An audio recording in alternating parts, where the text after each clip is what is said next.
Hello hello. காதலை பத்தி நீங்க என்ன நினைக்கிறீங்க? இதயங்களே, ஜாதி மதம் இனம் இவைகளை கடந்து வரும் காற்றை போல காதலையும் சுவாசிப்போம். என்னைக்காவது ஒரு நாள் உன் மனசுல நான் இருக்கேன்னு தெரிஞ்சுக்குவேன். அன்னைக்கு நான் உனக்கு தரப்போற பரிசுதான் இந்த கடிதம்.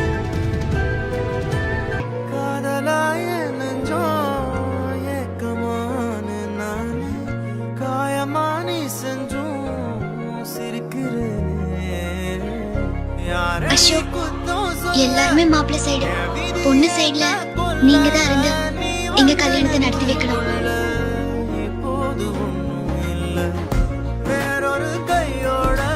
என் கவிதை குளிர் நிலவே, பூக்கள் உன்னை பார்த்து புன்னகை புரியும். உனது நிழலில் எனது நிழலை புதைக்கிறேன் உனக்கு தெரியாமல்.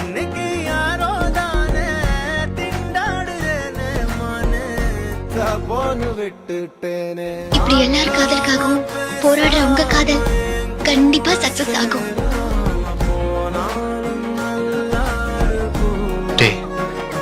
ஒரு பொண்ணு நம்மளை பாக்குறதுனாலயோ சிரிக்கிறதுனாலயோ 4 வார்த்தை பேசுறதுனாலயோ அது நம்ம காதல்னு தப்பா நினைச்சு கூட